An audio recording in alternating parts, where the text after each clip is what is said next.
Hello student. आज के video में हम लोग कक्षा 7 की हिंदी फर्स्ट में चैप्टर 9 हार की जीत का अध्ययन करेंगे। ये चैप्टर सुदर्शन जी द्वारा लिखी गई कहानी है। ये हार की जीत, हार हुई कि जीत किसकी हुई। देखिए, ये कहानी है डाकू खड़क सिंह और बाबा भारती की। बाबा भारती के पास एक घोड़ा रहता है सुल्तान, और वह बहुत ही सुंदर घोड़ा रहता है जिसकी चर्चा पूरे क्षेत्र में रहती है। और वह घोड़ा अपनी चाल के लिए मशहूर रहता है, जिसको डाकू खड़क सिंह, उस तक भी उस घोड़े की चर्चा पहुंचती है और वह खड़क सिंह लालायित हो जाता है, विचलित हो जाता है उस घोड़े को देखने के लिए। बाबा भारती के पास आता है और ये कहता है कि ये घोड़ा मैं आपके पास न रहने दूंगा। और एक दिन हुआ भी यही, वह उस घोड़े को छल पूर्वक जो है बाबा भारती से ले लेता है। लेकिन बाबा भारती ने कुछ ऐसे कथन कहे जब घोड़ा वह ले जा रहा था डाकू खड़क सिंह, कि उन कथनों को सुन करके खड़क सिंह जैसा डाकू भी, उसका हृदय परिवर्तित हो गया और वह बाबा भारती के घोड़े को वापस कर दिया। तो उसी मानवीय संवेदनाओं की बात यहाँ पर की गई है। इन्हीं मानवीय संवेदनाओं के पहलुओं को यहाँ पर दर्शाया गया है। सुदर्शन द्वारा लिखी गई इस कहानी में मानवीय संवेदनाओं के उन सशक्त पहलुओं को दर्शाया गया है जो भाव शून्य और दिशा से भ्रमित लोगों को सही राह पर ले आते हैं। यानी उन्हीं भावनाओं की, उन्हीं विचारों की बात कही गई है जिन बातों को सुन करके एक पथभ्रष्ट व्यक्ति भी जो है सही रास्ते पर आ सकता है। तो उन्हीं मानवीय संवेदनाओं के पहलुओं की चर्चा यहाँ पर की गई है। इस कहानी के अंत में भी खड़क सिंह का हृदय परिवर्तित हो जाने से वह बाबा भारती के घोड़े को वापस कर देता है और डाकू होने के बावजूद उच्च आदर्श को प्रस्तुत करता है। अब आइए इसको आगे विस्तार से पढ़ने से पहले इसमें जो कुछ कठिन शब्द आए हुए हैं उनको हम समझ लेते हैं, शब्दार्थ को। देखिए, भगवत भजन है। भगवत भजन यानी भगवान का भजन। अर्पण, अर्पण का अर्थ होता है न्योछावर, यानी किसी के लिए समर्पित हो जाना, पूर्ण रूप से न्योछावर हो जाना। अधीर, अधीर का अर्थ है बेचैन। छवि यानी आकृत, रूप, सूरत। अस्तबल, घोड़े रखने का स्थान, यानी घोड़े जहाँ रहते हैं वो अस्तबल कहते हैं। बांका, बांका का अंदर अर्थ है सुंदर। छैला, बहादुर। वायु वेग, वायु वेग का अर्थ है वायु की गति। बाहुबल यानी शारीरिक शक्ति, पराक्रम। मिथ्या क्या का अर्थ है झूठ। कंगला, कंगला यानी निर्धन, गरीब। प्रयोजन, प्रयोजन कारण। और पाँवों की चाप यानी पैरों की आवाज़। अब आइए इस चैप्टर को हम विस्तार से पढ़ते हैं। तो ये सुदर्शन जी के बारे में भी हम लोग कुछ जान लेते हैं, जो लेखक हैं इस कहानी के। देखिए, सुदर्शन जी का जन्म सन 1896 ईस्वी में सियालकोट, यानी जो वर्तमान पाकिस्तान है, में हुआ था।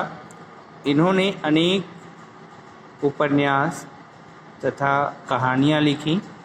सुदर्शन जी हिंदी और उर्दू में लिखते थे। इनकी कहानियों में आदर्श तथा यथार्थ का चित्रण देखने को मिलता है। इनकी भाषा सरल, स्वाभाविक और मुहावरेदार थी।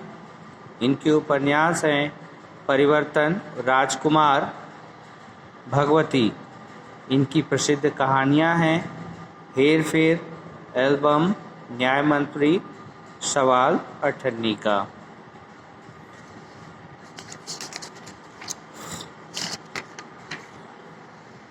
देखिए अब इस चैप्टर को।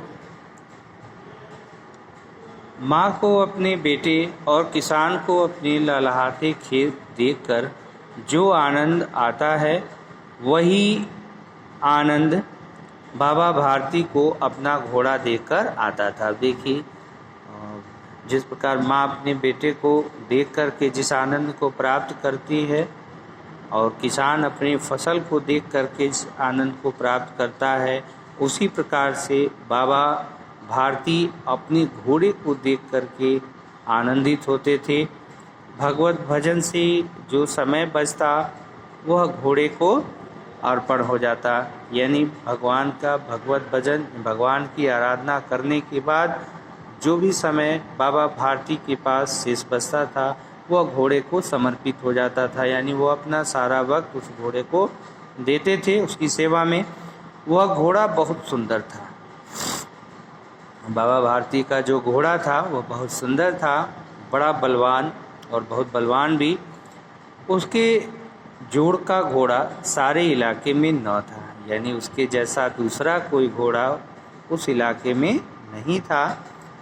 बाबा भारती उसे सुल्तान कहकर पुकारते, अपने हाथ से दाना खिलाते और देख देख कर प्रसन्न होते थे। बाबा भारती उसे सुल्तान कहकर पुकारते थे और अपने हाथ से उसको दाना और घास खिलाते थे और वह करते उन्हें अत्यंत प्रसन्नता मिलती थी और देख करके वो प्रसन्न होते थे। बाबा भारती गांव से बाहर एक छोटे से मंदिर में रहते और भगवान का भजन करते थे। बाबा भारती गांव के ही एक छोटे से मंदिर में रह करके भगवान का भजन करते थे। मैं सुल्तान के बिना नहीं रह सकूंगा, उन्हें ऐसी भ्रांति सी हो गई थी, यानी वह बाबा भारती का उस घोड़े से इतना ज़्यादा लगाव हो गया था कि अब उन्हें ये ऐसा लग रहा था कि अब वह इस घोड़े के बिना नहीं रह सकते। वे उसकी चाल पर लट्टू थे। कहते ऐसा चलता है जैसे मोर घन घटा को देखकर नाच रहा हो, यानी कैसी चाल चलता था वह घोड़ा, जैसे मोर घन घटा को यानी काले बादलों को देख करके, आसमान में लगे बादलों को देख करके नाच रहा हो। जब तक संध्या समय सुल्तान पर चढ़कर 8-10 मील का चक्कर न लगा लेते उन्हें चैन न आता। और तो जब तक बाबा भारती उस घोड़े के पीठ पर बैठ कर प्रतिदिन संध्या को जब तक 8-10 मील का चक्कर नहीं लगा लेते थे तब तक उनको चैन नहीं आता था। खड़ग सिंह उस इलाके का प्रसिद्ध डाकू था। लोग उसका नाम सुनकर कांपते थे। खड़ग सिंह नाम का एक डाकू था जो उसी इलाके का था।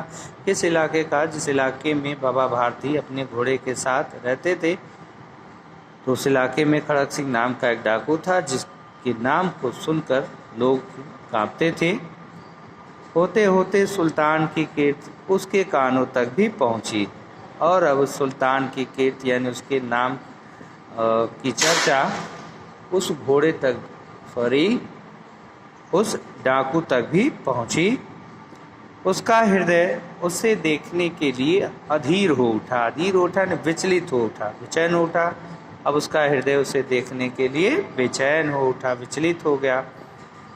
वह एक दिन दोपहर के समय बाबा भारती के पास पहुंचा और नमस्कार करके बैठ गया। देखिए बाबा भारती ने पूछा, खड़ग सिंह क्या हाल है? खड़ग सिंह ने सिर झुकाकर उत्तर दिया, आपकी दया है। कहो इधर कैसे आ गए? सुल्तान की चाह खींच लाई। भाई वह पहुंचा, बाबा भारती ने उसका हालचाल पूछा खड़ग सिंह का, ओ भाई क्या हाल है? खड़ग सिंह ने सिर झुकाकर उत्तर दिया, आपकी दया है महाराज। कहो इधर कैसे आ गए? तो सुल्तान की चाह खींच लाई। विचित्र जानवर है, देखोगे तो प्रसन्न हो जाओगे। बाबा जी ने कहा कि विचित्र जानवर है, देखोगे तो प्रसन्न हो जाओगे। मैंने भी बड़ी प्रशंसा सुनी है।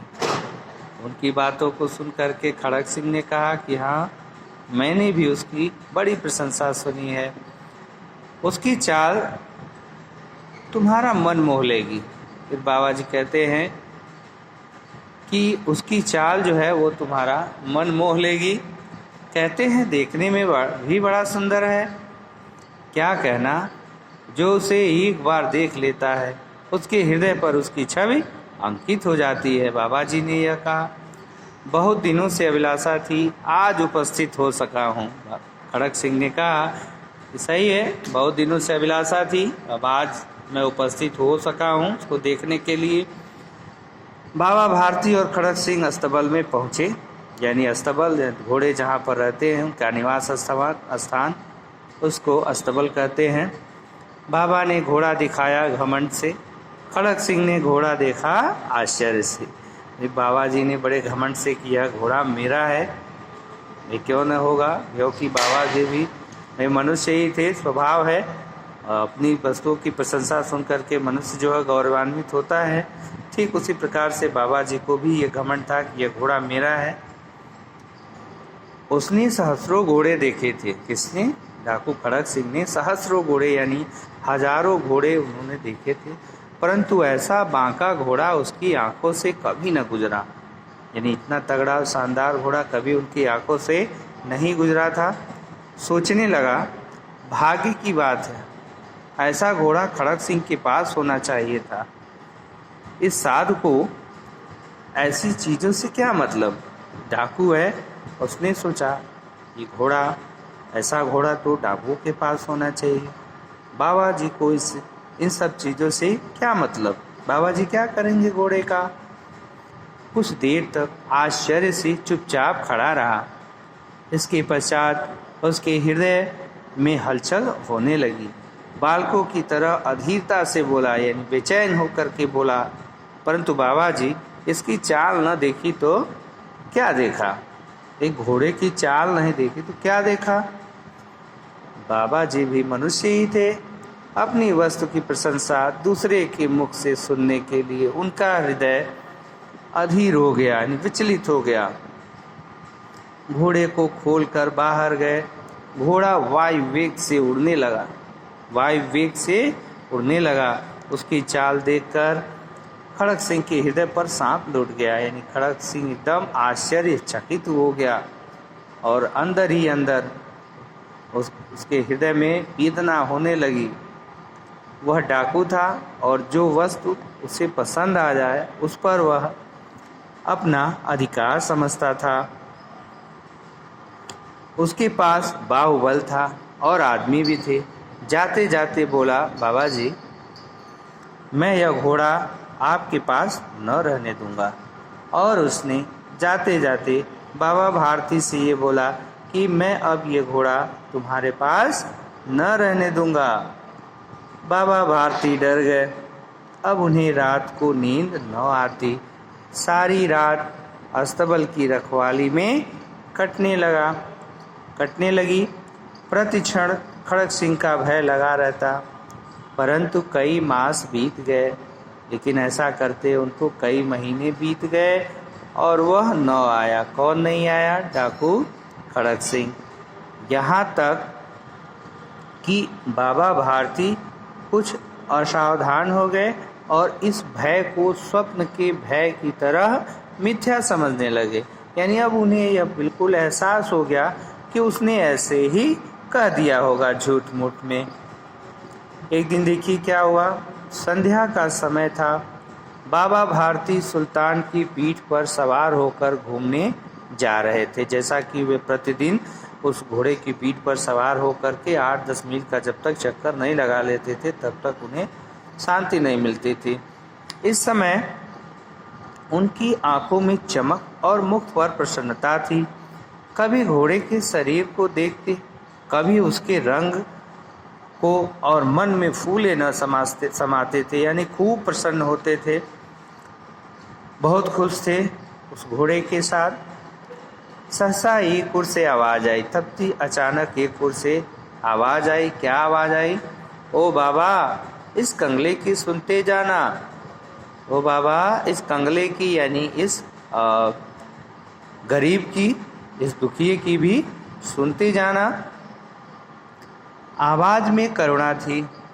आवाज़ में करुणा थी। बाबा ने घोड़े को रोक लिया।